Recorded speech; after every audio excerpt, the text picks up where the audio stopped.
I don't want to lose. Like, I don't want people to get off of YouTube that was here. But he's right here. Oh, there he is. Nice. Bet. All right. So, what up, world? We're back. Is there? We're not All right, doing that yeah. again, YouTube. Yeah, my fault. No beef. No beef. No beef. We know you. We know you head honcho. My fault. We misunderstood the guidelines, terms, and communities. You heard? My bad. I thought we could pause. Listen, we are the Can't Focus podcast. If it looks like we're in the middle of a podcast, because we was, and you know, things happen. Things happen to the copyright match or whatever. We restarting the live. Frankenstein been taking a lot tonight. Who? Pause. Frankenstein. Pause, dog. That's a pause, man. You heard what he said? That's a pause. I didn't hear what he said. He said Frankenstein. It's also the cadence in the way he talks, bro. He was like, "Damn, yo, Frankenstein been taking a lot tonight," and it's just like, yo, why do you look like you're using dial-up right now? Can you fix that? No, I can't. That is my internet connection. What is up with my? All right, so. I guess we won't finish watching the Oscar performance. Well, we did finish it. It was just that by the time we finished it, they kicked us off. Yeah. That's true. We was really happy. Somebody take me. Cut it off. Oh gosh. Yeah. Well, I got something here related to the Oscars that we won't get taken off for. This I right just here, say fantastic performance though. I'm so glad they had that stage to do something that was so pivotal to, I think, the most pivotal movie of 2025. Yeah, well, that won't be in the clip because I'm not. There's no way that I'm loading this clip and the other clip just for that one clip. So, Feel you on that. I feel you on that. Unless you really want that to be there, then. All right. So I'm gonna start this one off by saying that maybe we all don't know what Timothée Chalamet did. How about we start with that, right? Okay. Wait, I'm hearing background. I'm hearing feedback. Am I bugging? Kyle, you hearing feedback? No feedback on my end. All right, cool. Okay. Do you have the Oscars playing? Yeah, but it's really low. But I'll do it. I'll bring it super low. That mic is amazing. All right, yeah, go ahead.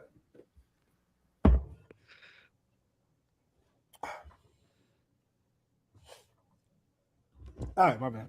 So, before we get to the Charlemagne clip, hold on. I'm trying to let me get this back because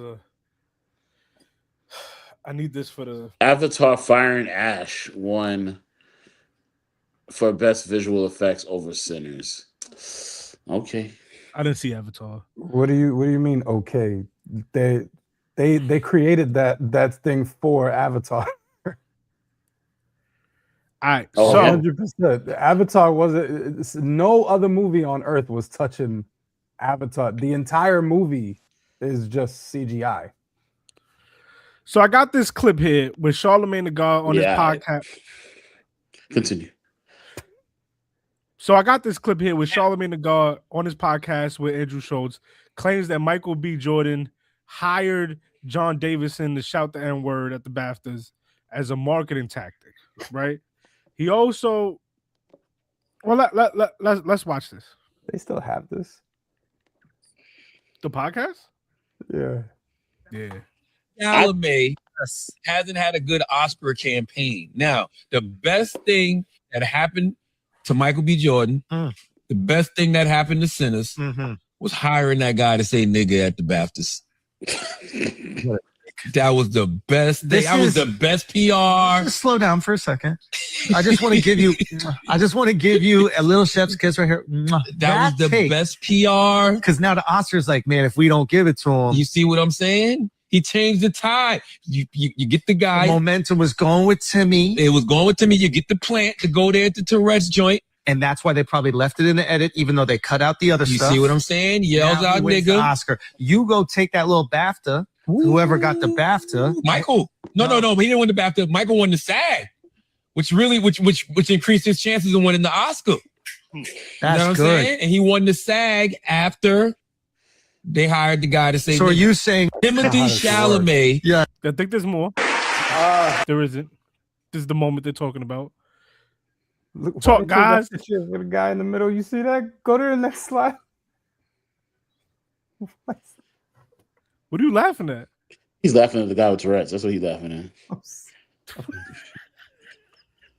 Crazy. Oh man, wow right now, yo. You asked me. Wait a minute, bro. Did you ask me to go back so you could laugh at the guy with Tourette's? Hold on. But Tourette's doesn't mess with your face. Come on. They scream things out. Am I bugging? Let me look this up. Maybe I'm mad at you. I'm like, yo, why they chose that picture? No, bro. I thought this was the choice. I gotta look this up. I'm gonna feel terrible. Nah. Tourette. Yo, how you spell Tourette's? Oh, there we go. Tourette's mess with your face. Bro, he couldn't just take a bad picture, bro. Like, I'm so confused. Oh, Tourette's syndrome commonly affects the face through involuntary repetitive motor. Okay, my bad. I'm sorry. I'm so sorry. I am sorry. I was like, dang, neighborhood talk is like. Can I go back to the first slide now? You psychopath. They still could have chose a better picture. Anyway, go ahead. Yeah, so, on the topic at hand, how do you feel about this take? I think he's just joking. I don't think there's any validity to this whatsoever. And it doesn't make sense. There's no way that SAG had their votes in that close to BAFTA. That doesn't make any sense. Okay, all right. So this is a joke, right? Yeah, it definitely is. But what isn't a joke is that people thought that it was between Timothy Chalamet and Michael B. Jordan. And now people are saying that the BAFTA thing almost guarantees that, Michael B. Jordan is going to win. And they're also talking about this moment right here that I wanted to also share. I think this is an old interview that just recently popped. And let's watch this real quick. Working in ballet or opera or So he says, I don't want, I'm gonna refresh it. He says, I don't want to be working in ballet or opera. I don't want to be working in ballet or opera or, things where it's like, hey, keep this thing alive, even though no one cares about this anymore. All respect to the ballet and opera people out there. I just lost 14 cents in viewership, but damn, I just took shots for no reason. I don't want to be working in ballet. They're saying that this resurfaced, and the Oscars is an art community. So this wasn't recent? This was a while ago? I could find out for you. That's Matthew McConaughey, right? Yeah. Because, they were even talking about this on The View. And I'm forgetting this dude's name, but he was like getting at them for this. Oh, I guess it was recent. 2 weeks ago? I think so. Yeah, I think so. Because, like I said, I saw a clip about this on The View. The View talking about it. Well, yeah. There were people getting at him. I don't know if the timelines match up, but I heard that he was trying out for or auditioning to be Spider-Man, but Tom Holland got it, and the part of the reason why Tom Holland got it was because he actually does ballet. He actually did ballet and did all these different things to make him like flexible and limber enough for him to be Spider-Man. Damn, him as So a Timothy Chalamet will be crazy. has some had like basically people saying Timothy Chalamet has some words for that, and that's basically his words. Like I don't be working in a ballet or opera or whatever the case may be. Like he was just throwing shots at Tom Holland. Mm-hmm. Well, the reason I bring these two clips up is because this is what the internet is saying is that so the internet is kind of divided, right? They're talking about either Michael B. Jordan deserves to win, or they're saying he's going to win because of BAFTA, or he's going to win because Timothy Chalamet angered the art community, which the Oscars are a part of. Like, I know the Oscars are movies, but if you run in those Oscar circles, opera and ballet are important. Yeah. How do we feel? So, all right. So I take back what I said because I looked this up. So apparently, final voting typically opens mid-January, concludes late February for BAFTA. I mean SAG. Also now known as the Actor Awards. They changed the name. So for these, it was likely around February 27th would be the final day to put in for voting, but it opened up on January 14th. Now, BAFTA was February 22nd. So technically, I guess that could have changed the actors voting. But remember, the people who vote for SAG are the actual actors, other actors. So I don't know if BAFTA would have been the thing that made everyone be like, you know what? Michael deserves it. Like, I don't know. Because you're talking about only the actors. It's not the public. So I don't know if that would have anything to do with it. However, the Actor Awards, or rather the SAG Awards, is, I think the percentage is like somewhere between 70 and 80%. Like, if you win at SAG, you win at the Oscars. That's like a huge indicator that you'll win at the Oscars. So is the only it's other a big deal. Is the only other serious are the only two serious contenders Timothy Chalamet and Michael B. Jordan? Some people include Leonardo DiCaprio in that, but I think it's between movie-wise, it's between Sinners and One Battle After Another. Actor-wise, I think it's between Timothy Chalamet and Michael B. Jordan. That's what it comes down to. Leonardo's not in that. He did a great job, but he's not included in that. Why do you think people consider. are already making excuses for the possibility that Michael B. Jordan wins? Because we don't see this the other way. We don't see this, oh, Timothy's going to win because of. Yeah, here's one, and I think what's getting overlooked is, because I do think there has been a campaign for Sinners, but I think this has been going back since like November, maybe October. And what's not being acknowledged is that basically Sinners, and I think even the studio, Warner Brothers, had to essentially do their own campaign, because before all of this, Sinners was being left out of everything, from Variety magazine to Rolling Stone, I believe. It was like a either an honorable mention on the side for 2025, or it wasn't mentioned at all on these people's lists that were writing these best films of 2025 stuff. Meanwhile, you had films that you never heard of involved in that. So there was absolutely a shunning of Sinners going on leading up to this. What happened, if you look this up, and it's probably because I'm obsessed with these things, I've watched almost all of them. The interviews that Michael B. Jordan and the cast were doing, they were basically had like cast interview with the whole cast. Like Viola Davis did one of them. She led it, and she had a bunch of the cast members, and she asked all these questions about the movie. They had like 45 minutes. One of Ryan Coogler's mentors is actually, oh my gosh, he's one of the greatest directors ever. He did Oppenheimer, the Batman trilogy. Christopher Nolan. Dang, y'all. Christopher Sorry. Nolan. So You wasn't gonna get me. You the movie guy, bro. Like, I know, but Christopher Nolan. All right.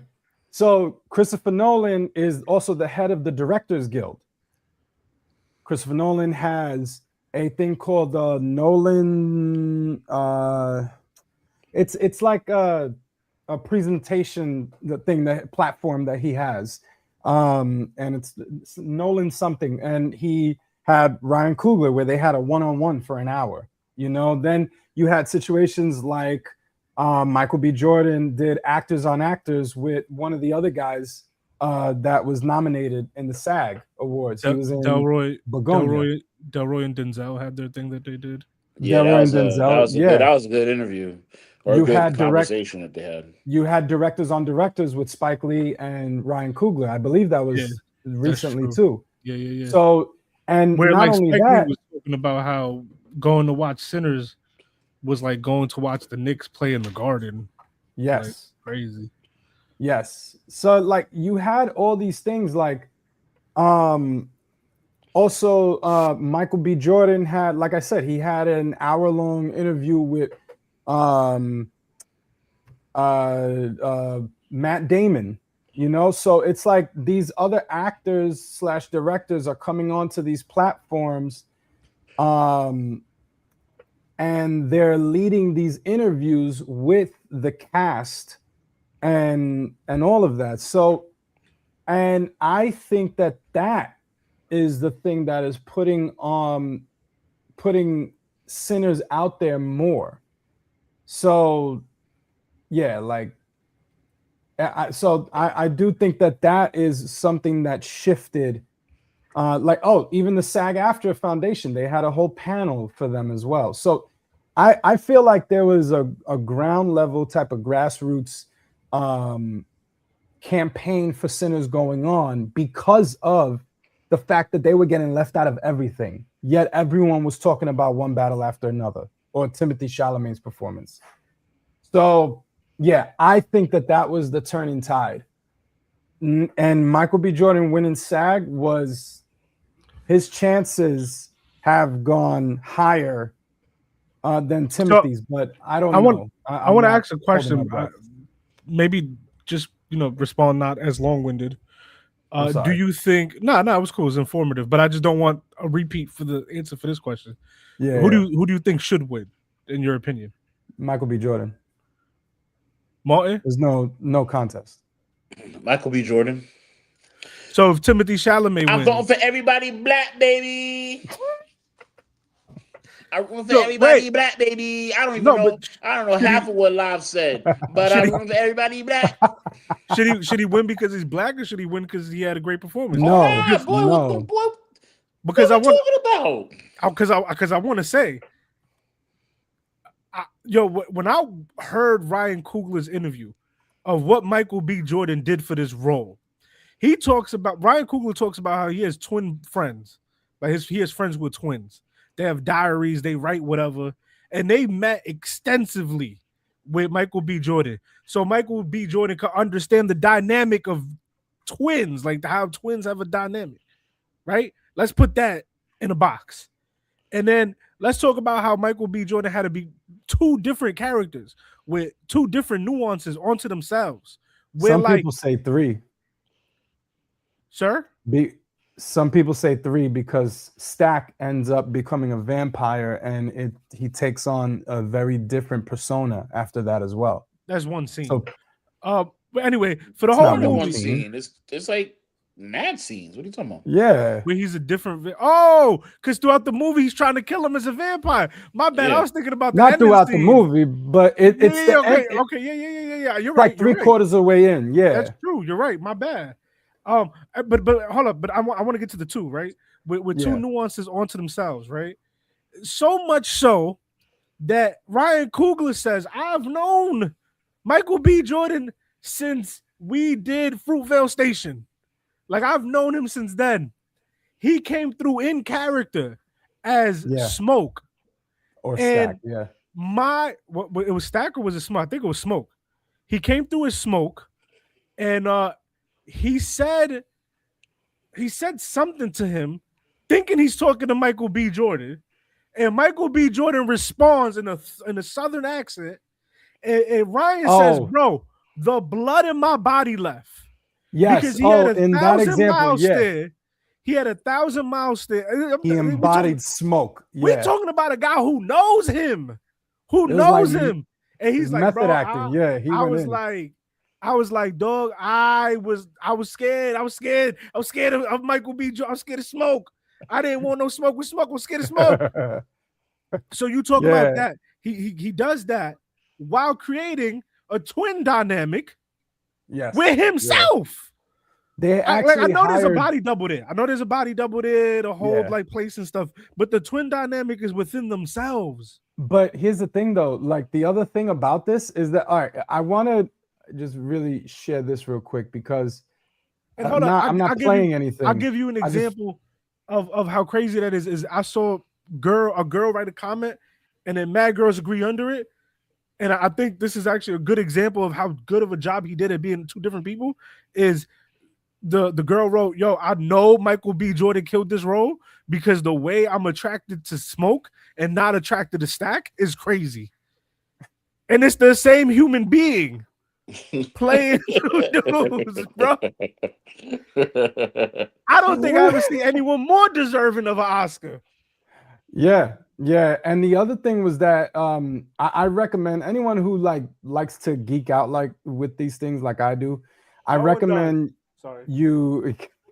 There's some of us. I recommend you check this out. This is the interview I'm talking about. It's one of the few, and that's Nolan Archives. That's Christopher Nolan's joint. So I really think Christopher Nolan was trying to push for Sinners and giving them his platform to do so, because there's a good amount of these. But in this one, they talk about, dude, the detail that Michael B. Jordan had to go into, the technical aspects. He had to come, do a scene as Smoke, leave, come back, do the same scene as Stack. And it was hot as hell. But in between all of that, when he came to do the scene as Smoke, the body double that you're mentioning, who's playing Stack for that scene, he had to instruct the body double on how he thinks he would act as Smoke in that moment. And then vice versa. Bro? I feel like what Live is trying to explain these past few minutes is like it's like a whole big like, yo, can I tell you like I feel like you're hating on Michael B. Jordan. Let me tell you the different ways that Michael B. Jordan had to do this. Let me count the ways. I only brought it up though because I have seen people run with the BAFTA like thing. Stop sleeping on what happened. I've heard people say that the BAFTA thing is why he's going to win, or that Marty Supreme is crazy good.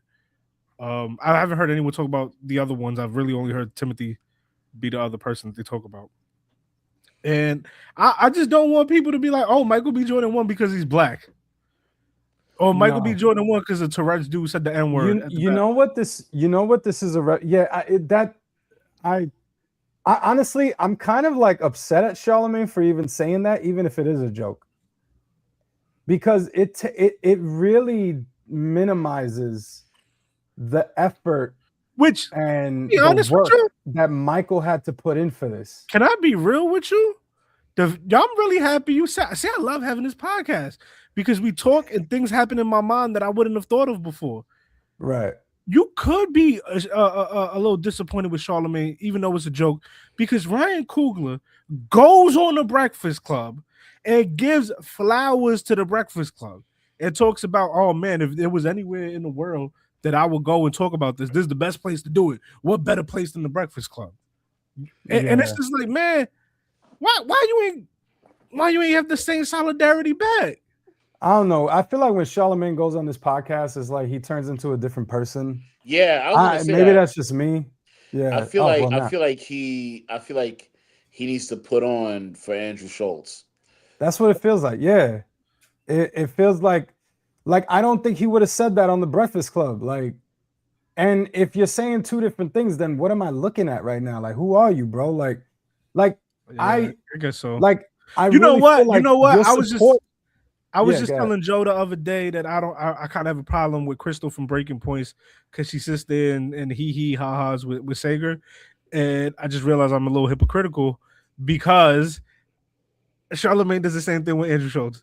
And Andrew Schultz was a big reason to why Donald Trump got elected. It was Andrew Schultz, Theo Vaughn, Joe Rogan, and Andrew Schultz has still yet to own up to how wrong he was about Donald Trump and how wrong he was about MAGA and all that. And Yeah, so Charlamagne, far he's only expressed like disappointment, right? Like that yeah, type this of thing. is one I voted for.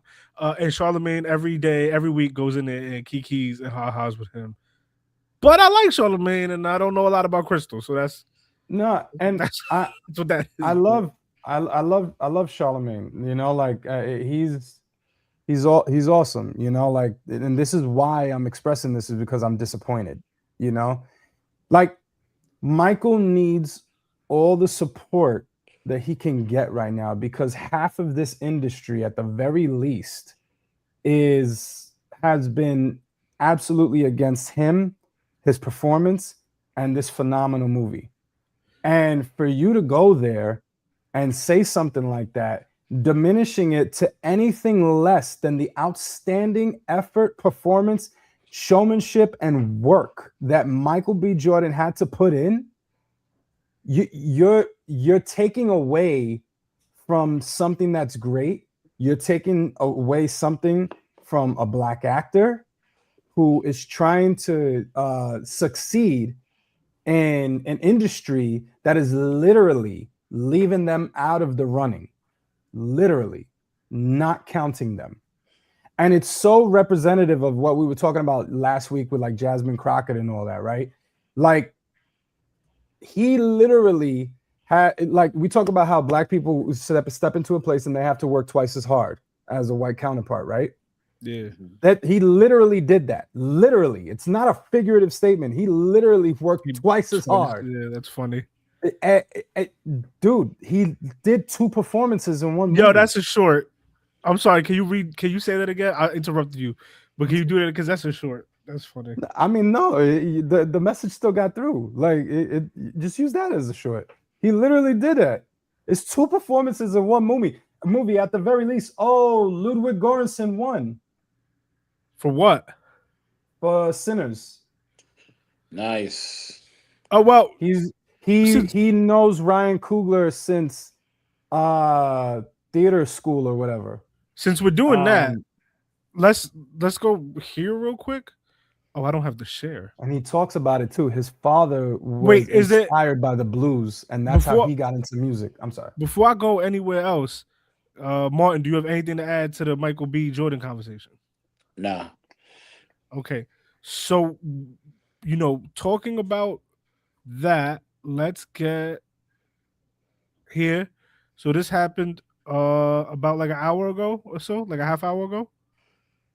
Yo, they just said something. If you see his hair braided, like there's a guitar on his in one of his braids. Cool. He had a heart. Yeah. He had a heart at the SAG Awards. I thought he had a heart. Oh, maybe it was a guitar. Wow, maybe I looked at it differently. So he won Best Original Screenplay at the Oscars, which is he recently won Best Original Screenplay at the BAFTAs, right? And he also won. Anyway, let's hear the man talk. Congratulations to him. He won Best Original Screenplay for Sinners at the Oscars. The Academy for thinking of our movie that came out almost a year ago. This is an incredible honor. I want to thank my fellow nominees.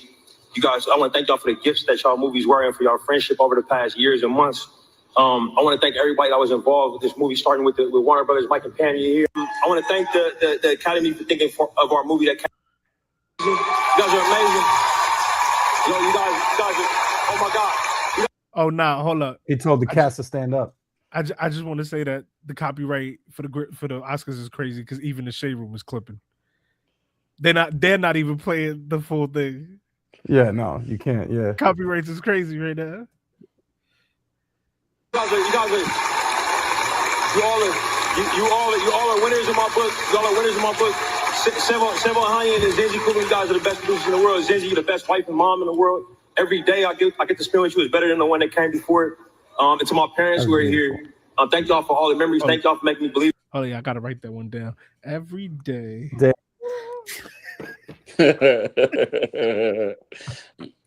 Do myself and to my babies that are at home watching.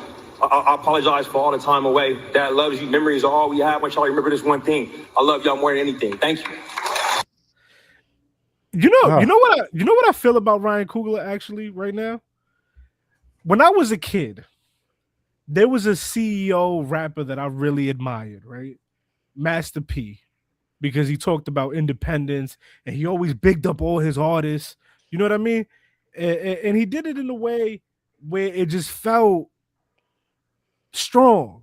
You know what I mean? It felt powerful. And that's what I feel. That I get that from Ryan Coogler, bro. I feel like it's a dude who is just, I don't know, man. I feel like I know we talking about art. We're not talking about war, but I'd probably go to war for Ryan Coogler, bro. It's just something about the way the man talk. It's something about the man aura where I just believe and trust in his vision. You know, but I also think that it's so important to have this kind of community. I feel like what Ryan Coogler is doing is something maybe we've always been trying to do when you create films. But I feel like maybe what Ryan Coogler and the whole team and the casting team was trying to do was not only create a really fire film, but like you said, create a community. Because I feel like that's very on par for the course, even for the Black Panther films. You know what I mean? It's true. Like I feel like everybody is so cool with each other through the Black and the Marvel universe. Everybody's mad cool. You can see everybody loves being around each other with the Marvel cast. But I feel like separate from that, Black Panther. When you think about Winston Duke and you think about I forgot the other homeboy that he's Not also not to cut you off, but even when Chadwick passed, as shocked as that whole cast was, because they were close, they were all really shocked because of how close they were, and they didn't know that. Like that's a testament to how close that cast was.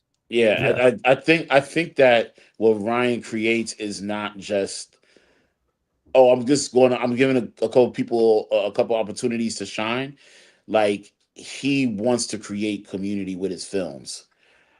And I feel like that's very important for him. And I feel like that's why he's going to consistently get really great films off the ground, because I think what he does is create unique films with community in mind. And I feel like that's a very Oakland thing. Anytime I think about the West Coast and think about Oakland, even like whether it's good or bad, it's always about community. It's always about me and my peoples. You know what I'm saying? So yeah, I think shout outs to Ryan Coogler for sure. Yeah. And a lot of the people that he's that it's also a community, like he brings them with him, you know. So like Ludwig Göransson, the one who just won an Oscar for composer, he's worked with him, I think, since Fruitvale Station, if I'm not mistaken. It's crazy. I know he worked on the Black Panther films. Yeah. Obviously Michael B. Jordan. There's a lot of, like, I believe the casting director for Sinners is the same person who casted Michael B. Jordan in his first role ever on the not first role ever, sorry, but his role on The Wire was the casting director, and he didn't get the role that he was actually going for. But she still called him back because she felt like he was a good fit for another role. And she did the casting on his Creed movies. So there's this like this follow through, you know, and a beautiful thing it's a thing of certain directors. When they have this trend of great movies, they usually have they run a great ship. They build a community. Ryan Coogler is one of them. James Gunn. Everyone always talks about James Gunn's casting and stuff like that. And James Gunn is generally always producing bangers, you know? Matt Reeves, and Matt Reeves has been talked about that, and his track record has been excellent. So yeah, Community makes a excellent product. So, and Ryan is doing that in spades with every film. Can I move from here to something that just popped up for me real quick? Yeah, go for it. I don't have this on the agenda, but I do. Oh, is Morton not here? Okay. Yeah. So just for a timing thing for you to keep in mind, the Oscars usually will end between 10 or 10:30. So just a heads up about that. All right. What do you want me to Yo, do? I missed I think Sinners was up for another nomination. I saw it and I didn't get to see F1 if they one. won. F1. Okay. Yeah. I haven't seen this. I'm just gonna share it with y'all. It just popped up. It has a little motion in the thing. I don't know what it is. Maybe we throw it away. Maybe we don't. But I'm going through the feed. This popped up 7 minutes ago. It's Jimmy Kimmel openly mocks Trump and Melania live at the Oscars. Let's see what happens. Oh, that just happened. There are some countries whose leaders don't support free speech. I'm not at liberty to say which. Let's just leave it at North Korea and CBS. Fortunately,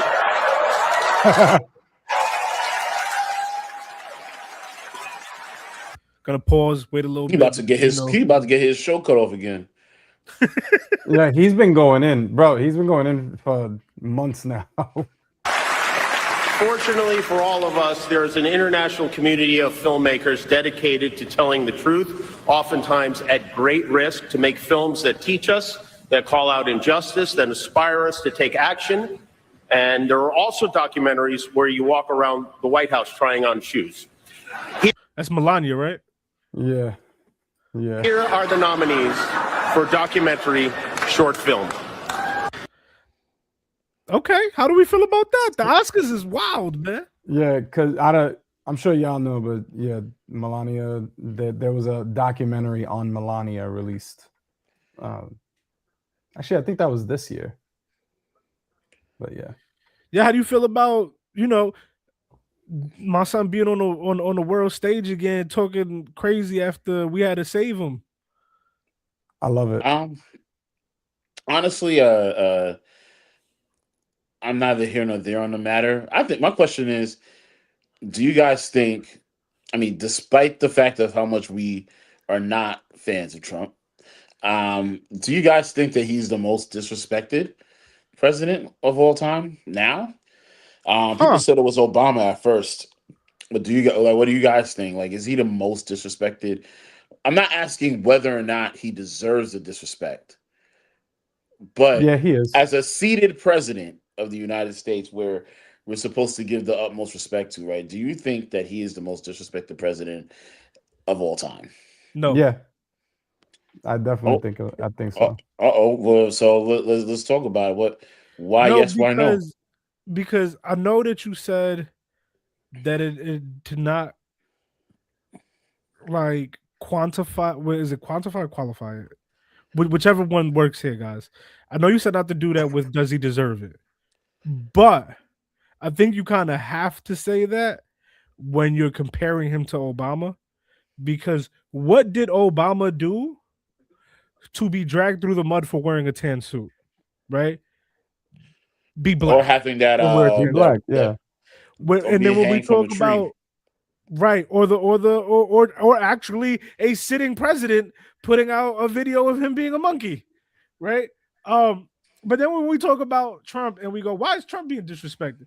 Okay, let's say that let's talk about the things we disrespect him on. If it was early on in the election and we were making fun of his hair and that he can't dance and he might not be as rich as he is, yeah, but we do that for all of them, right? Like we made fun of George Bush for being a little slow and being a nepo baby and skull and bones. You know what I mean?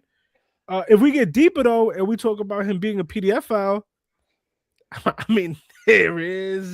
there's circumstances for that. It's not that we're disrespecting you, big dog. It's that there's proof that you got that you PDF file. Yeah. You know what I'm saying? And if we're gonna talk about if we're making fun of recently, what we're making fun of him is his diplomatic strategy. We're not on the subject, but we're kind of on the subject, which is homie, you was just literally, bro. I'm not trying to call you stupid to be disrespectful, right?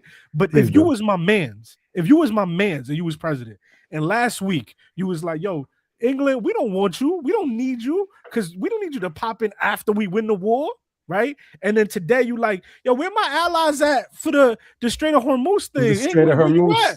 Where you at? It's like, bro, I'm gonna come to you and be like, you're dumb as rocks, right?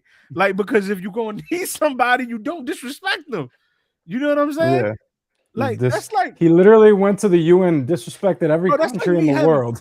That's like me having a record and no one asks me at all, and I'm like, yo, I hate Tyler, bro. I don't like the way Tyler sing. I don't like the way Tyler dress. And then my label is like, yo, you're gonna need a hook from Tyler. And be like, I don't even know why Tyler don't want to work with me. I don't understand.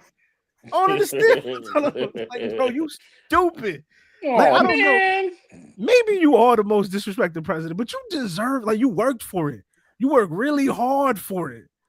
It's like Drake wondering why he can't get a verse from Kendrick. Look, Trump campaigned for two things in his life. Two things. He campaigned for president, and he won because we have the education of sloths in this country.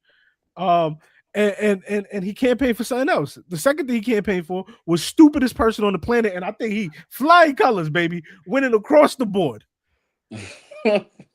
Nobody more dumb than you. I mean, I've never seen a man. Yo, did you? Peter Hegseth confirmed that the Tomahawk in question was from the United States that hit the. I don't know. There's people out there that know more than me. I don't know. Well, I'm just the president. I'm not supposed to know anything. What do you want from me? I'm just the president. I haven't heard this.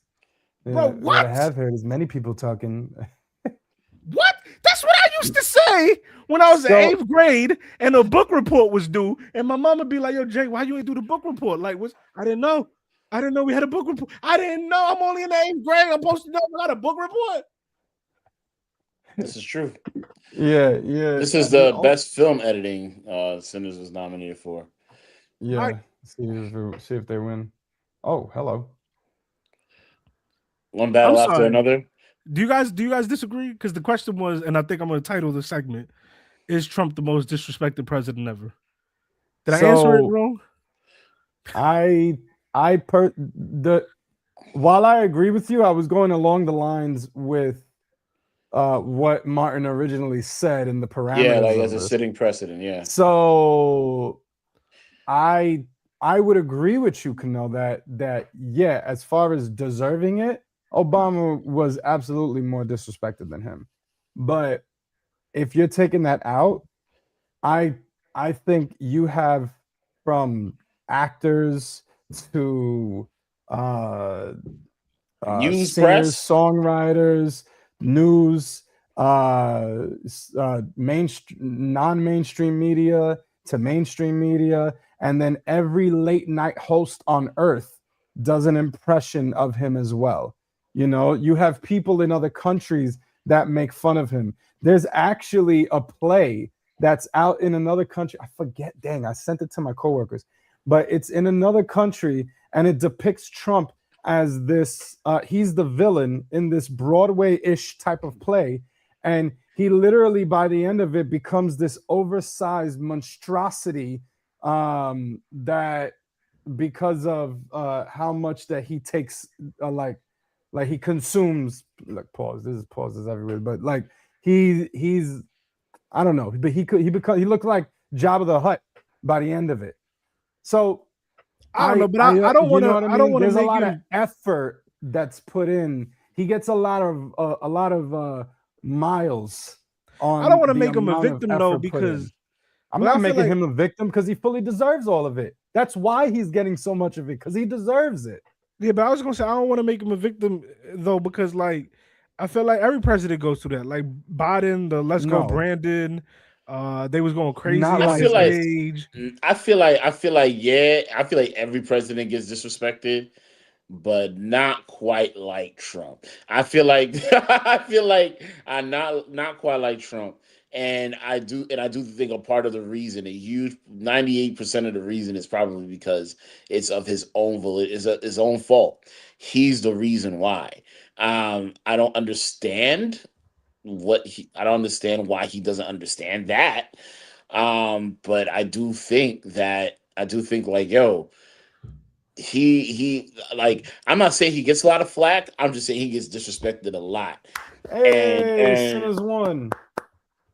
that's what I'm talking So, about. Sinners won what? Cinematography. Better. I was about to say, yo, if they don't take cinematography, the movie is gorgeous.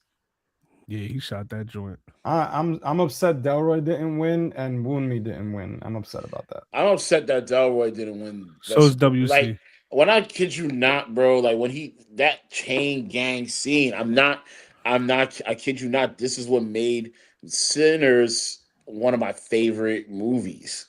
Yeah. Was that Delroy, like when Delta Slim started talking and he started crying about his friend, and then he just transitioned into doing music. That's literally how it feels when you emotionally connect to something, and then and then the words just start pouring out, and you start writing lyrics, and then like that's how it feels to be able to write music, bro. They also won Best Original Score. Yes. Yo, she looks so familiar, this woman. That was the best original score. That was Ludwig Göransson. That's the guy who's worked with Ryan Coogler. Yeah, yeah. So how many Oscars they got so far? 1, 3, 2, 4? 3, I think 4. Best screenplay, cinematography. I don't know if there was anything before that. I tuned in around. I got best I didn't tune in at the screenplay. beginning. And best original score and best cinematography. That's the so three. it's only 3. Yeah, that's 3 then. Best international feature film is next. They're not on that. Sorry, my bad. I was thinking. But I guess to wrap this up, I think all 3 of us agree that he deserves every bit of the disrespect that he gets. So wait, there's 3 more. I'm sorry. Yeah, my fault. There's 3 more categories that are still up for grabs that have Sinners. Best actor, best directing, and best picture. Are they in the running for any of these? Yes. A lot of people think that Paul Thomas Anderson is going to take best director for One Battle After Another. Sometimes the Oscars does this thing where if it's someone like Paul Thomas Anderson has had, I don't know, like a 30-year career or something like that, and he's never won. He's always been nominated but never won. And there's people that think that he deserved it on certain years but got bypassed. So sometimes they do this pity give, like, oh, we should have gave this to you a long time ago. Here you go. Which it shouldn't be done. You know, you want to do like an honorary thing? Absolutely. Because Paul Thomas Anderson has an amazing career, you know, so he should be acknowledged. But if we're talking about that year, it should be focused on that year, you know? So yeah, they do. So a lot of people think Paul Thomas Anderson. Best actor obviously is between Chalamet and Michael B. Jordan. Do you guys want to wait? Movie. Do you guys want to wait, or do you guys want to jump to another topic? Because I feel like we're really close to these things happening. Because I have Jack Harlow loaded up next. If y'all want, we could talk about Jack Harlow because right now we're watching some. Yeah, it's a performance. Oh, this is Demon Hunters, K-pop Demon Hunters. Oh, is that this is? I'm assuming so, but yeah, what's up? Let's talk about it.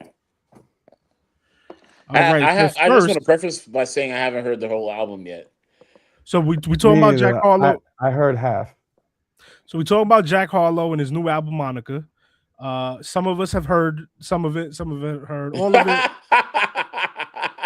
Got Blacker is wild. Yeah, that is diabolical. And some of us have heard none of it. But before we get to talking about the album, let's talk about what's happening with the album. So, Punch from TDE, right? He had comments about an interview that Jack Harlow did. We're gonna get bits and clips of it too. But these are, he said, "Got Blacker is wild. How exactly does one get blacker?" In reference to Jack Harlow's interview in his new album. And you arguably went. I don't like this. Hold up. Let me do this one. Share this tab instead. And are afforded more freedom to change their genre. True or false? I might have to think about that. I'd like to hear your answer to Joe's question, but also then talk about what I feel is like the radical twist of what you have chosen. Well, I'll piggyback off what John's saying. John's saying you didn't. Wait, for context, his album doesn't sound like a hip hop album. It sounds more like a neo soul album. So they're talking about his shift in genre here. And retreat into a wider genre. In fact, you arguably went deeper into I got blacker. Black music. Yeah. Deeper into blackness. Yeah. So is that wait, can I shoot him some bail real quick? Because if you watch this clip, he's not saying he got blacker. Maybe he says that later. But in this moment right now, what I just saw is the guy is telling him that white rappers usually get whiter in terms of genre of music. And he's telling him, I got blacker. Still in terms of genre of music. Is there a better way we could communicate, Jack Harlow? Probably. We should probably be more cognizant of the sentences we say and how they can be taken. But sentences we say. I'm gonna replay it, and I want y'all to make your own judgments. You know, just make your own judgments. I could be wrong. are afforded more freedom to change their genre. True or false? I might have to think about that. He's saying white people are afforded more. Joe's question, but also then talk about what I feel is like the radical twist of what you have chosen. Well, I'll piggyback off what John's saying. John's saying you didn't retreat into a wider genre. In fact, you arguably went deeper into I got blacker. Black music. Yeah. Deeper into black. I got blacker. Was that Yes, because he said you didn't retreat into a wider genre. And he said I got blacker, which what he should have said is I got, and maybe blacker is still wild, but he probably should have said I went, because I got blacker sounds crazy. What I would have said if I was Jack Harlow and he said exactly what he said is I would have said, oh, I went into a musical direction that was more what I wanted to do, that was more rooted in what I like and what I wanted to do. I probably wouldn't use the word blacker at all. Inspired by amazing black artists such as. Yeah, we could do that. I don't got to get blacker to do neo soul. You know what? Like, Live, that's the perfect segue to what I want to say. There's a million and one ways that he could have said that better. He could have stopped the of course this white guy was leading him on to doing that. He could have been like, nah, chill, stop. And then he could have been like, listen, like I love this. I was inspired to do it this way. Maybe because I've been listening to a lot of D'Angelo lately, and like I just been really into the music. I don't know if this is the this is the neo soul that he could have explained it a whole lot differently and said he's like, yeah, I got blacker. Like I don't poor choice of words, but it's still to me it's still and I also feel like you got to understand where you at. Like you got to understand where you at as an artist. We have people like Post Malone switching. Literally, he's like the white dude is talking about it. He's saying, "Yo, like they go from hip hop and they utilize hip hop to be able to segue their way into other genres." And here we have Jack Harlow, I guess, doing the opposite. But the fact still remains the same that white people can try to usurp any kind of genre, make it their own, and and try to be successful, and pay no homage to the people that created that music in the first place. And I only shoot Jack Harlow like 2 to 3, maybe 10% bail on this because I know the man knows music. Like he knew about Brandy. He knows about Monica. He knows about all of these, like the artists in his time. He knows about them. So that's the little bit of bail I will give for him. But that was an opportunity for him to repeat those things in this situation. He did not, and now he's gonna get flack for it. But that's the thing. Jack Harlow be getting flack for a lot of stuff because of how he explains certain things. But then we give him a little bit of the benefit of the doubt because he's just this likable white rapper now, neo soul singer now. I don't know, but at the end of the day, like I'm not feeling this, right? That is one thing as a I'm white not feeling rapper. this. I do agree with as a white rapper or as a white person in the culture. There's you have to have a certain cognizance to not say I got blacker. Even if you don't mean it that way, you just don't say I Read the got blacker. room. Like you've been in hip hop for so long. Like read the room.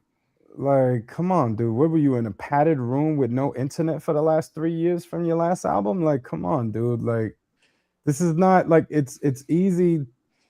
This isn't rocket sciences, bro. Like that. Rocket science. Like, I don't know. It's such an easy fix to not come across as so candid and careless with what you're saying. You know, 100%. I didn't finish it. Let me see. If yeah, finish it. Conscious was that a little twist on the typical move that white rappers make, which is to retreat back into traditionally white sounds. It certainly made what I already wanted to do even more appealing. Mm-hmm. Absolutely. Because you like pushing that boundary, that line? I think I love black music. I love the sound of black Who music. among us? Yeah, I love the sound of black music. Yeah. And of course, I'm hyper aware of the politics of today, that safer landing spot that a lot of my white contemporaries have found. White rappers. And of course, it appealed to me to do something that I felt like at a time when there's plenty of people expecting me to take some of the routes y'all are taking. Yeah. To take the route that not only might not be expected, but is also the one I genuinely want to take. So all the stars aligned in that way for me, to be honest. I'm not going to pretend like what you're talking about. I was like, I guess you're right. I knew that there were multiple things appealing about this route, but I also came to the decision, I'm proud to say, off of what feels good in my ear. I've been recording a project. He should have led with that second clip. Like they should have led with. And it's a pillar. Oh, this is a long. Guess the best way. The name of the album is Monica, and I don't know if y'all have seen the internet rumors. Obviously, I don't know why he named it Monica. The first thing I thought of when I heard the album was because of Monica the singer. Then I heard the album, and it's not the sound I associate with Monica. And then I've seen TikToks and shorts about how if you were to say Monica slower, it's another word, it's another phrase that could be problematic for a white person to say. So you do it in your head, bro. You do the math. Wow. I mean, I'll be out here. I'll be the first person to put my head on the chopping block for stuff like this, but I feel like that's a bit of a reach. You think so? You think that's Mr. Fantastic? Little stretch right there. Just because I know who Jack Harlow is. Like I don't think. Well, I think I know who Jack Harlow is with the music that he puts out, the interviews that he's had. Like I'm sure he wouldn't go this far using the word Monica. But I mean, like what have been crazy for him to do, Shanae or something like that. That would have been crazy for that. I would have put my head in the chopping block for that joint. Like, yo, who does he think he is? So I'm glad he chose something like Monica. I actually feel that was a very neutral name. So really, man. I feel like low key we think about Monica. We think, I don't know. For me, when I saw Monica, I was like, oh, and no. The only reason why I would attribute Monica to a black. Maybe a black person that he's talking about is because I know Jack Harlow loves black women. Like he has made it a big deal. Yeah. He knows like black women love him. Like they will go miles and miles and miles for Jack Harlow. So I feel like we spoke about Jack Harlow maybe last year or years before. And that was one of the biggest things we said. So yeah, I think this is fitting. I'm glad he didn't go another route. He could have chose an African name. He could have chose one of our various unique names that we love to give to our women. You know what I'm saying? I'm glad he didn't go that route. You could tell he was trying to be safe. I feel like. Am I the only one who can't get this out of my head? And the fact that Jack Harlow chose the name. Like I said this in our group chat, Kyle. I don't know if you noticed. I was like, why couldn't he say Jennifer? Like, why couldn't he just say? There's so many names that he could have chose. Monica, like. I don't even like the way Joe just said it right now. Yeah. Now let's get him to say it to see how we like it. I don't know, man. It just I'm gonna call her. Did he know Miss that? Denise now. I don't even want to say her name. I don't know, but I that was the most glaring thing. It wasn't even the choice of music for me. It was just like, this is what you go for, bro. This is the name. Now I will say, are we gonna get into what we think about the project? Well, I really enjoyed the project. I liked it a lot personally. I'm halfway through, and I'm surprisingly enjoying it. I was really hoping Martin would. Y'all like some subpar singing for sure. So that's oh my god. Yo, y'all love. I swear y'all love so some happy. subpar. No, y'all don't understand. I wanted Martin to hear it so he could come in here and talk about how bad it was. Because he heard it though. He heard it. He heard it. I heard some of it, not all of it. Some of it. Oh, because I'm listening to it, and I'm listening to it, and I'm enjoying it. I like it, but I know for a fact, I know while I'm listening to it, that Kyle won't be like, man, he ain't even really hitting notes like that, man. He must say in one octave the whole You want album. to call it neo soul? That's what you. First of all, we talking about. We're not talking about R&B, right? Because Wait, because people have the genre neo soul. Did he say it's neo soul, or is it just like, I just wanted to do this? It sounds like he said, "Oh, I went down to being more blacker." He said, "I decided to go deeper and be more blacker." I feel like well, you know what? Maybe he didn't say the words neo soul, but that's what it sounds like. It sounds like he's trying to be John B. Yeah, Also, that plastic surgery crazy. I think recently Raphael Sadiq did say that neo soul isn't a real genre. It was just neo soul was just the tag that labels put on music that they didn't want to put the marketing machine behind because it was black. Exactly. Wow. Get that man out of here. You know, that's my favorite genre of music. Internet, because I know you guys know that. I mean, it literally is a genre, though, right? How dare you like this album? Well, you like neo. I didn't say it was better than something from India Ari. Like, come on. I just said I enjoyed it. The fact that it's in the same genre as India Ari is a disrespect to India Ari, Jill Scott, Music Soul Child, D'Angelo that just passed away. Okay, all right. He's not getting at D'Angelo's life. Like, he's not trying to. But I'm saying, what an auspicious time, and I say that very, very, very, very loosely, for him to put out an album months after this man dies. Now that D'Angelo's out the way, here's Monica. I can still enjoy the album. I guess. I'm just saying, I didn't even know it was neo soul. See, I do feel like there is. So it's crazy. I do feel I enjoyed it. I liked it. And I do kind of understand where Martin is coming from though, because it's like if you hear NDRE video or you hear any Music Soul Child album, which by the way, Joe is dead serious because we was in high school and he tried to play some Music Soul Child around me, and I was like, bro, me and you is 2 minutes not gonna sit here and just listen to Music Soul Child together. That's just not how life gonna go. Your problem? What is your problem? And I was like, yo, 15, as soon as 16, bro. To this day, as soon as it drops, and you start hearing La, la, la, la, la, la, la, la. I gotta go. I gotta listen to this now. Yo, Jimmy, what up, bro? What's I gonna say? And Jimmy. shout outs to Melanie and Malachi for being here too. Oh, I was gonna say, Martin got a point when you start talking about like the Raphael Sadiqs, the D'Angelos, the Music Soul Childs, Erica Badu's of the world.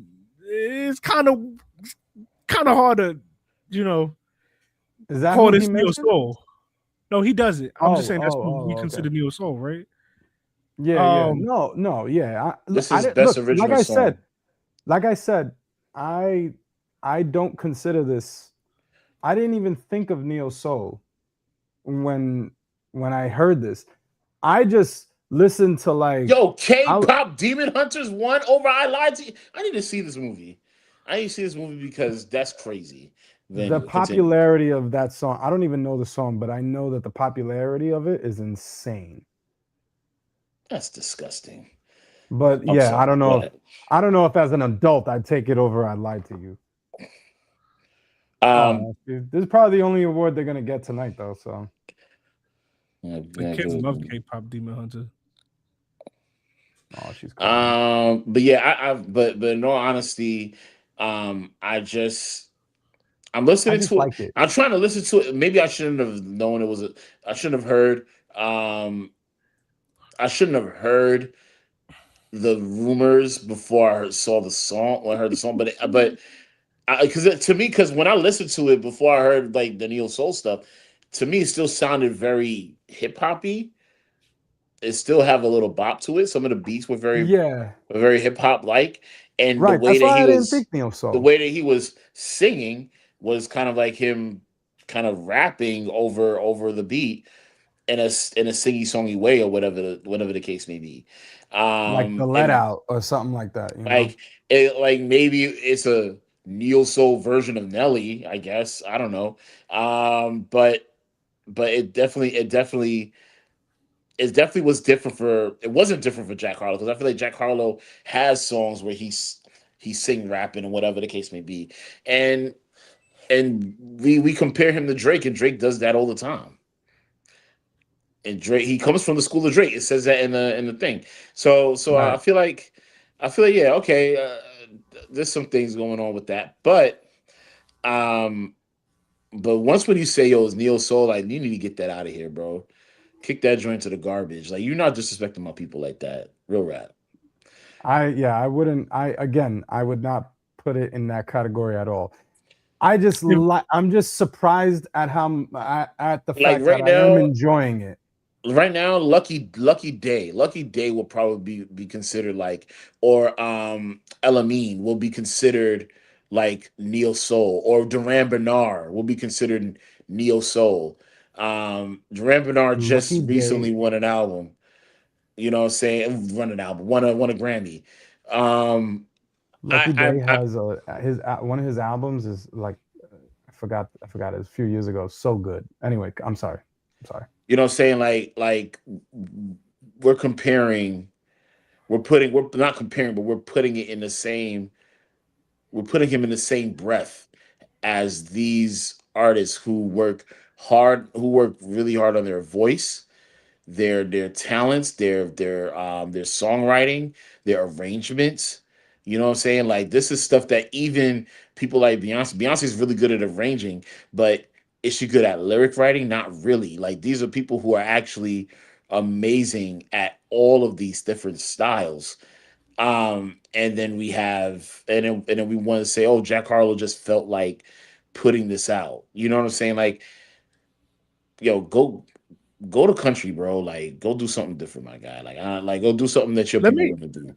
Let me ask a question that I've seen also in the comments. I don't have a lot of friends. This is it. Maybe like 4 or 5 other people. So I be in the comments a lot. A lot of my reality is shaped by the internet. And it's something I've seen mostly on Complex.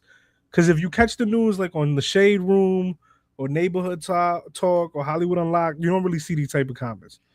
But if you go and you move to like the TMZs and the complexes or wherever they're reporting it, I see a comment that's like, man, it's tough to be white in black music spaces, and it's specific to music, because I really don't. I don't think this happens with other black art spaces where like I can't think of like a white dude who's been in there and just and moved away and going somewhere like, you know what I'm saying? I really can't. Jim Carrey is one dude I think who's a comedian that came up in a black space, but he's not really problematic in the face. The white comedian dude, the white comedian dude, what's his name? The one that got a divorce from the black chick from Oakland. Is that Zendaya? Thanks guys. Gary Owen, but he don't really be having issues too much. So the question was in music, my son. I'm sorry. In black musical spaces, I'm asking you a question alive too. This is, but I guess it's whoever wants to take it. Directing is up. Go ahead. I'm sorry. We can pause this. We can pause this. We can wait for directing. Well, they're talking right now. You can continue your question. Well, I was going to say, is there a place for white rappers? Like, I guess it's hip hop specific too. Is there a place for white rappers, and is there an example of a white rapper who doesn't make a mistake? Because Eminem gets a lot of flack, but Eminem also has those. We don't talk about it, but Eminem has those real wild records when he was young, where he's calling girls the N-word. Kyle, don't react, because you're so much further ahead than me. Okay. My son, Robert Pattinson. Wow. Yeah. I was just trying to think of a white. Dang. We got Iggy Azalea out of here. We got For who? For what was this? Paul Thomas Anderson, one battle after another. Oh my god. For what, best director? Yeah. Disgusting. I ain't want to give it to Ryan. I didn't want to give it to him. Anyway, I feel like yeah, like he gets a lot of flack for saying the N-word, but he makes up for it with millions of dollars. Right, but like people buy his album. There are black people that will ride for him and say that he's the greatest rapper on earth. Yeah. But I don't think he really counts. Maybe The Alchemist? Is The Alchemist a white dude in hip hop that nobody has an issue with?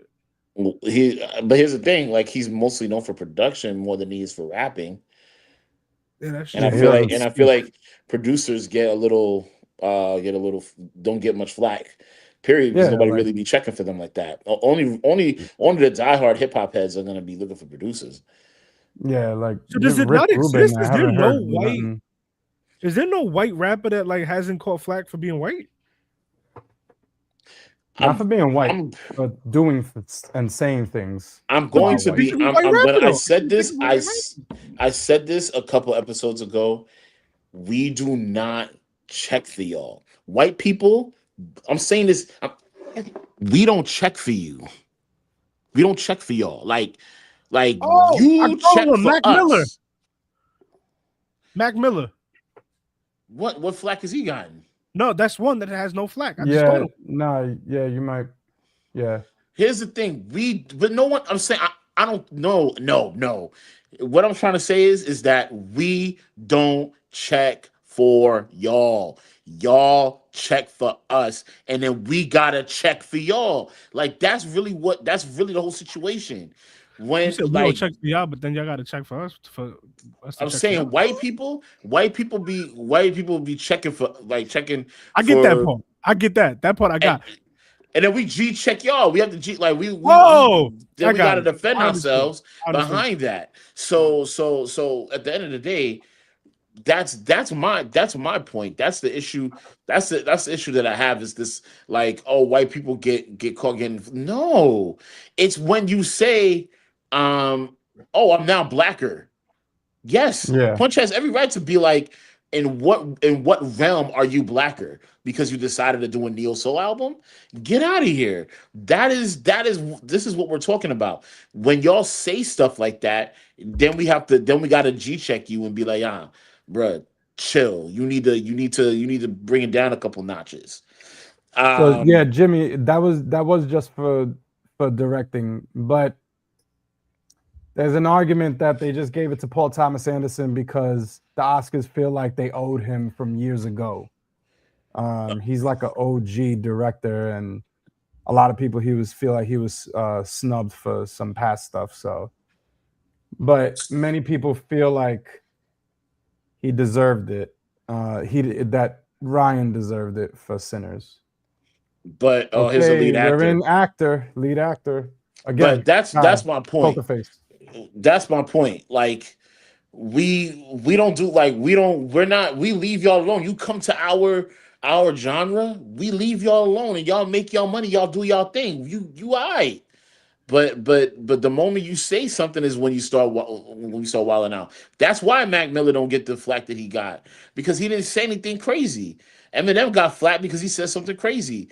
But yeah, we still forgave him because look how much money your man's is making in the genre by itself.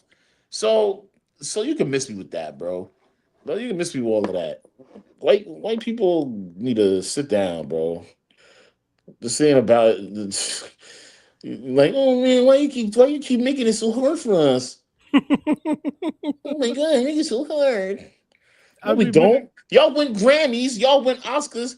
This dude won Best Director because he deserved it. He deserved it from way back when. Why did he get it way back when? Nah, my son Macklemore did beat Good Kid, Mad City, and that's one of the craziest things ever. Go, baby. Did you just do what you asked Kyle not to do? Is that what you just did?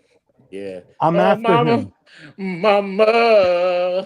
Let's go, dude. I didn't think he was gonna get it. Hold up. I didn't think he was gonna get it either. Hold up. He just did what he told you not to do. Because he's ahead. I didn't want him to spoil it for me. Oh, but you can spoil it. My man. He's ahead. See these white people, bro? You're such a fan. No, you're actually ahead of me now. Am I? Yeah. Oh, my bad. Yo, hold up. I gotta pause this. I have to listen to the speech.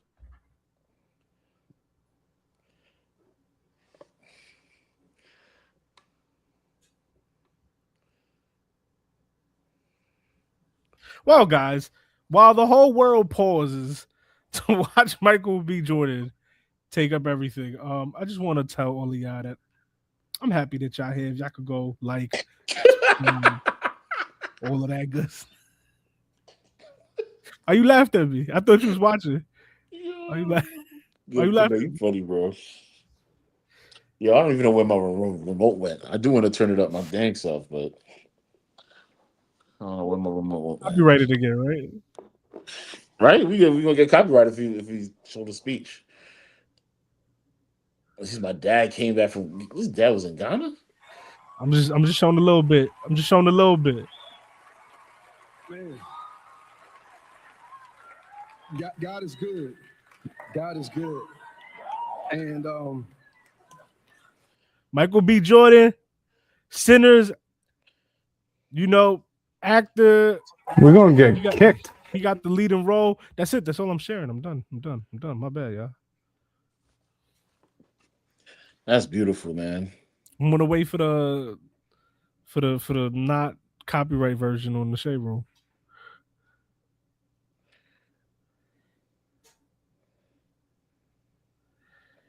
Yo, everybody is so scared of getting copyrighted because the Shade Room didn't even provide a video of him winning.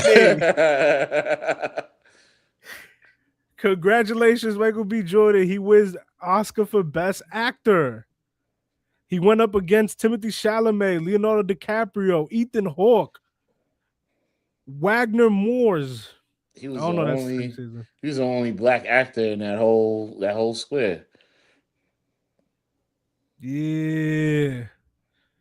Maybe we'll get more stuff from the social media sites that we could talk about. But Timothy Chalamet, man, he didn't get it.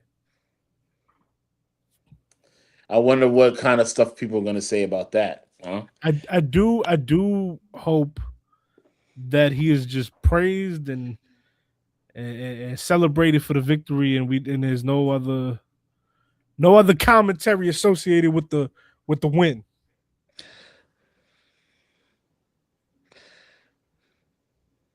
I hate him. He That's so literally beautiful. just paused to go listen to the speech and is just reacting to. No one knows what he's reacting to. Like, He deserves that, man. He that dude deserves it.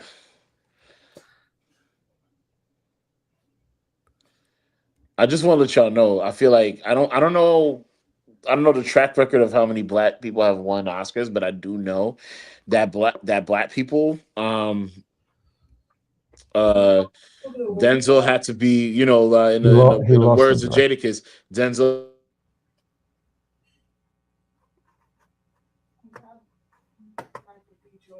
in the words of Jadakiss, what?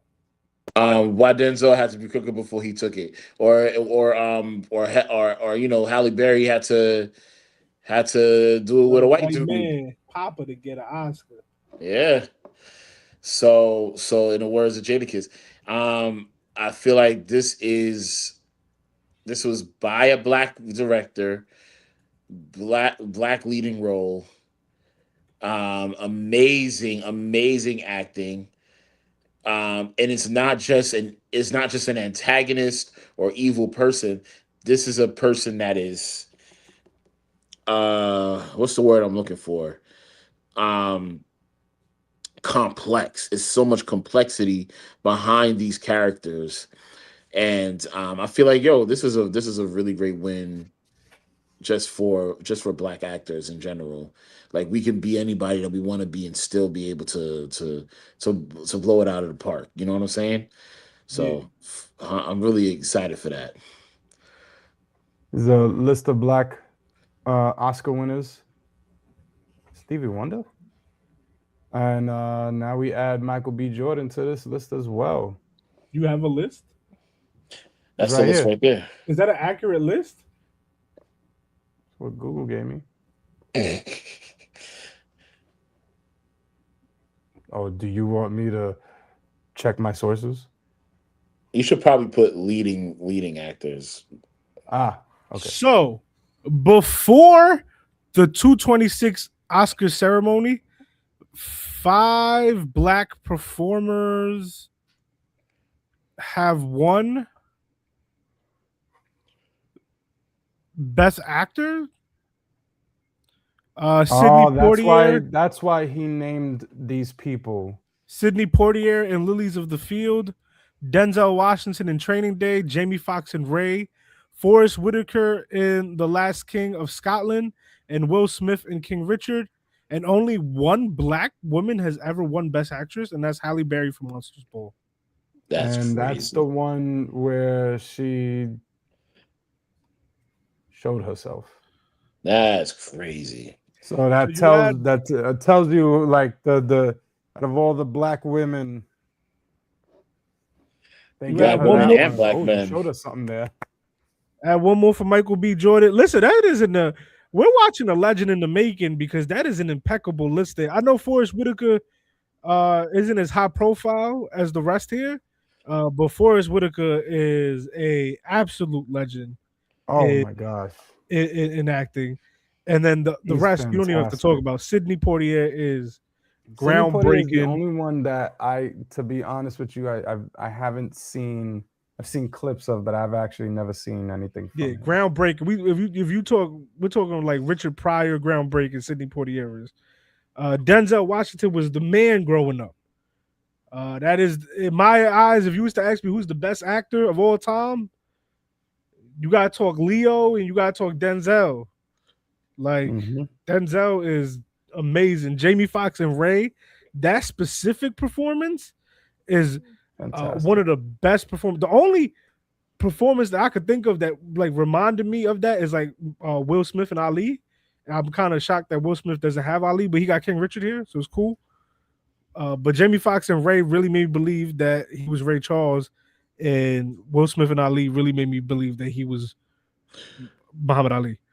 And then we got Will Smith. So Michael B. Jordan is an amazing company, and he is so young that he might, at the end of his career, be the biggest name on this list. And Halle Berry is just the staple of our, childhood, and not just actress, but cultural,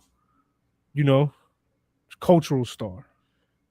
You know, I still haven't seen this movie, but I heard it was a phenomenal performance, Magazine Dreams.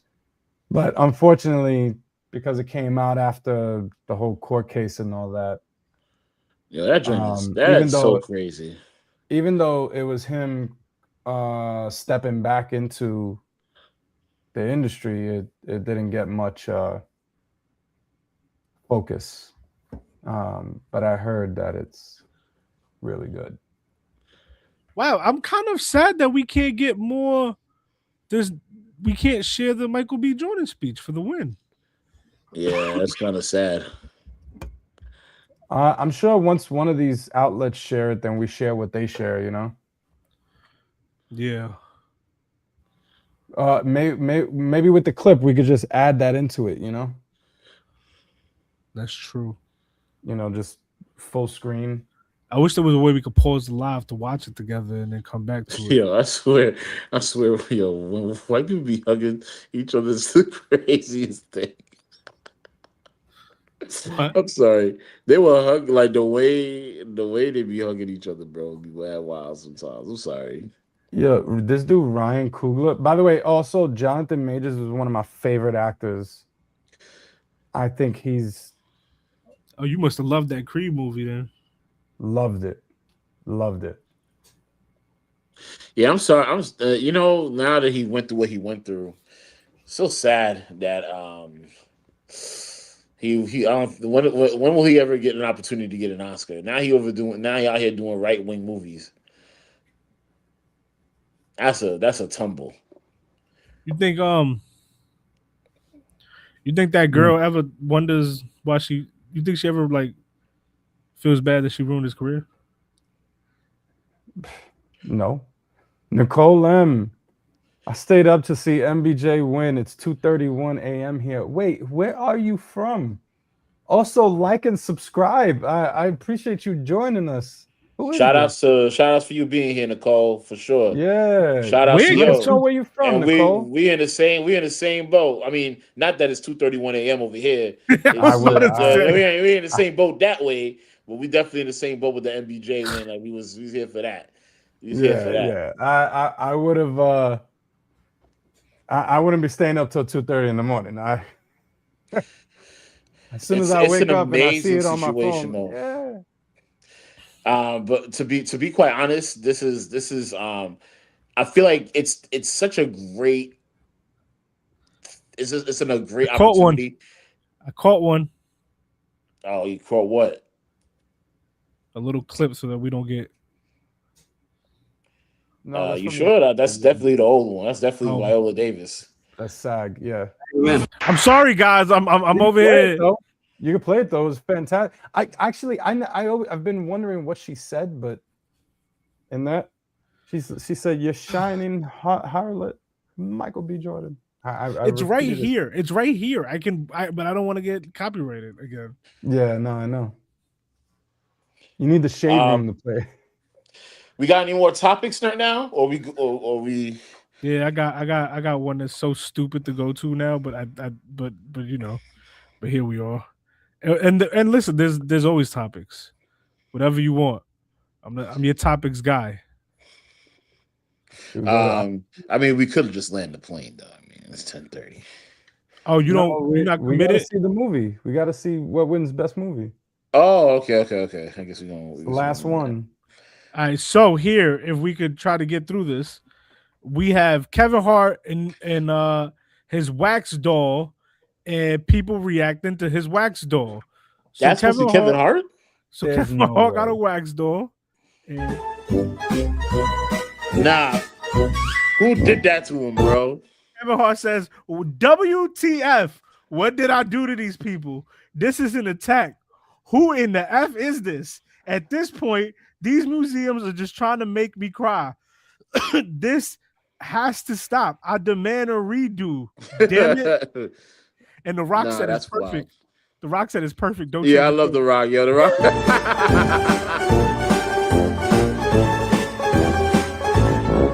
That doesn't look anything like him, yo. If anything, it looks a little bit like Kanye West. Where is this? not Madam. This ain't Madam that looks Tussauds. nothing like that's not even This his is not- hairstyle. This looks like a merge of Kanye. I see a bit of Jamie Foxx's forehead. What is happening right now, bro? Fresh Prince of Bel-Air, like best picture. That is wild. I don't know where it is. I have no idea where it is, but let's look at some of the reactions. Marquise Houston said this is Devin Hart, which is hilarious. All right, Devin Interest was in this movie, right? F1. Nah, Haha Davis said I thought this was me.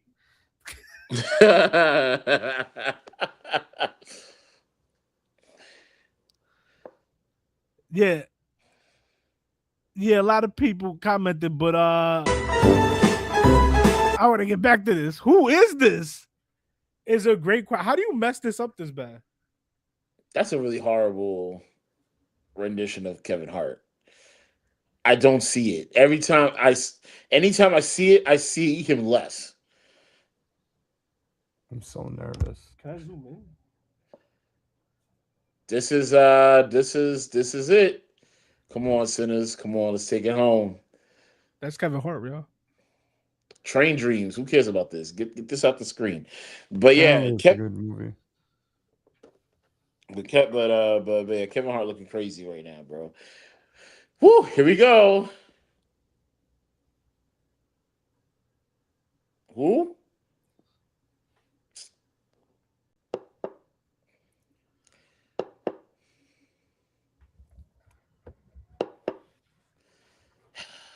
All right, y'all. I think it's time to land the plane.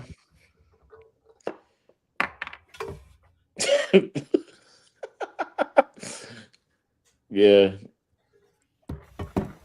I'm happy for Tiana. Yeah. So we didn't talk about Iran, and we haven't talked. I'm waiting for them to say, "Oh, we made a mistake. We made a mistake." It's sinners. We haven't talked Iran, or we haven't talked Rick Ross and Gunplay. Look at Pt.2 Chalamet. Did you see him, Kyle? Yeah, I did. He relaxed. Sinners got robbed, y'all. Jimmy said, "Land the plane, guys. Good night."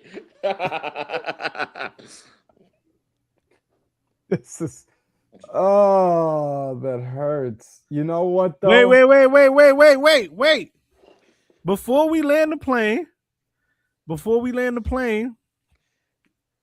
the Shade Room shares history. Michael B. Jordan accepts Oscar for Best Actor in a Leading Role. Are we gonna watch this? This is the highlight of the night. Yeah, go for it. 2. Michael B. Jordan.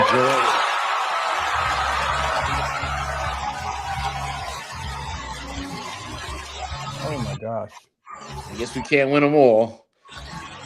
This is the first But we can win this. No, that's what I'm talking about. You see how close they all are? And I'm not just talking about in proximity. I mean, like how happy they all are for him. Yeah. Family. Michael B. Jordan.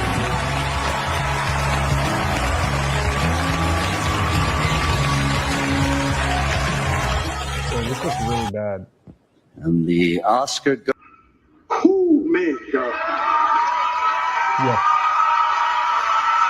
They put like a filter on it. Here because of the people that came before me. Sidney Poitier, Denzel Washington, Halle Berry, Jamie Foxx, Forrest Whitaker, Will Smith, and to be amongst those giants, amongst those greats, amongst my ancestors, amongst my guys. Thank you, everybody in this room and everybody at home for supporting me over my career. I feel it. I know you guys want me to do well, and I want to do that because you guys bet on me. So thank you for keeping betting on me. And I bet on it. Yeah. That's a beautiful, what a beautiful way to end this. Even, Well, let me get your thoughts on him winning it, and we wrap it up. Yeah. I feel like we gave the thoughts, but well, he You, won. okay. you actually you didn't finish your sentence. Me?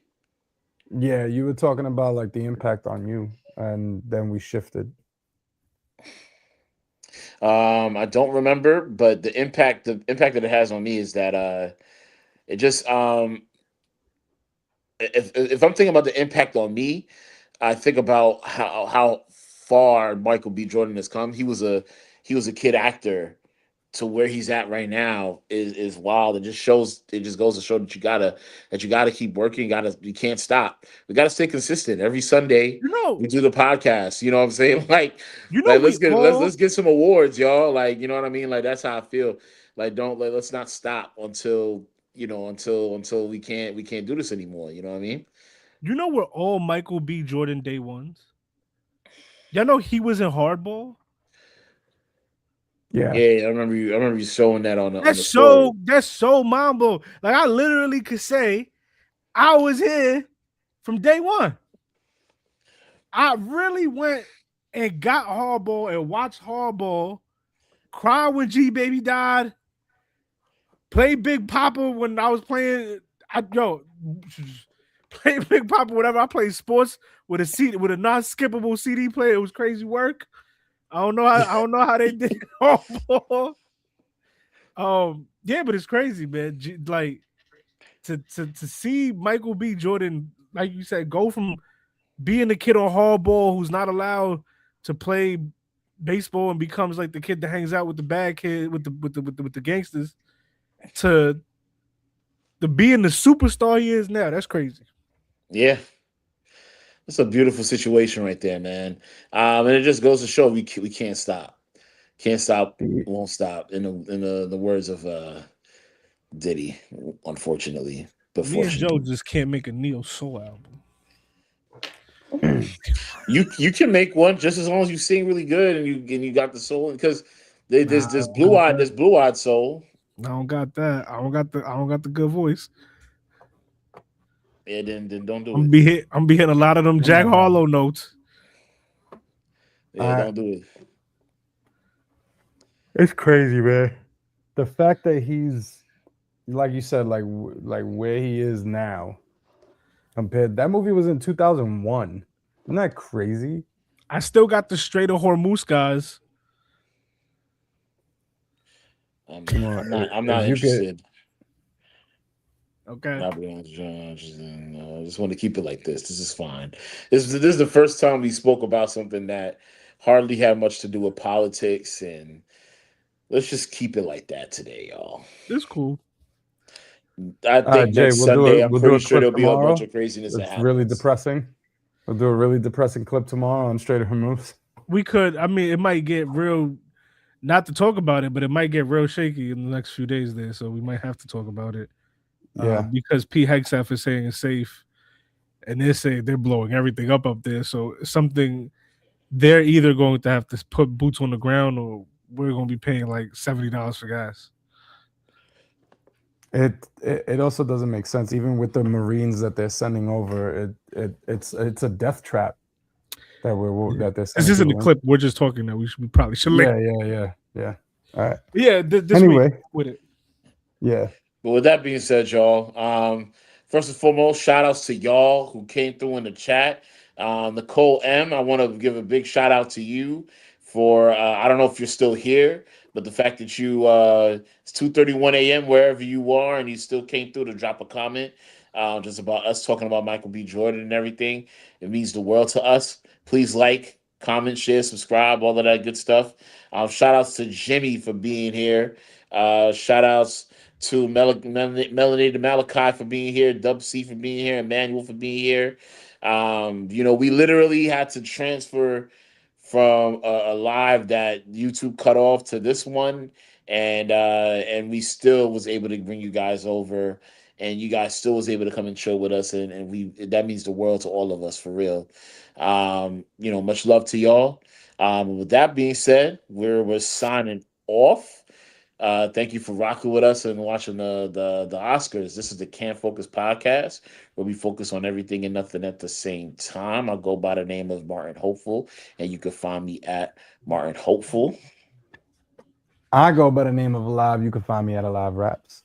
It's your boy Kano Music at Kano Music, aka K Dollops. Dollops. Wow. Dollops or dollops? Like you have dollops. Like a dollop of sugar. Dollop of sugar. Yeah, Okay. internet connection was dollops tonight. That's what. Wow, interesting. Wow, that wasn't funny. And we want to thank you for taking the Y'all time make to me feel bad. focus. Yo, I'm sugar free though. Ain't nothing sweet over here. You were. Wow. And I want to thank you for taking the time to focus on us. Peace. Yo, Nicole, let us know where you at. Where's Yo, chill. You married, bro? No, I was just thinking that. I was just thinking that too. You married, son? No, it's like, what are the odds that she's tuning in at 2:30 in the morning? What part tell of us the where you world? at, girl. Tell us where you at, girl. Hey, your name Nicole? You a girl? Where you at? Where you at, girl? Yo, what the is M? Is M your maiden last name? Is that your maiden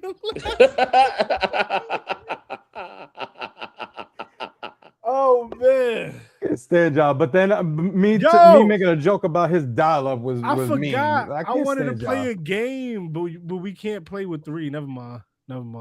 It's so stupid. It's not even. You know we still live. Yeah. Later, y'all. 1. See y'all next Sunday. 8 p.m.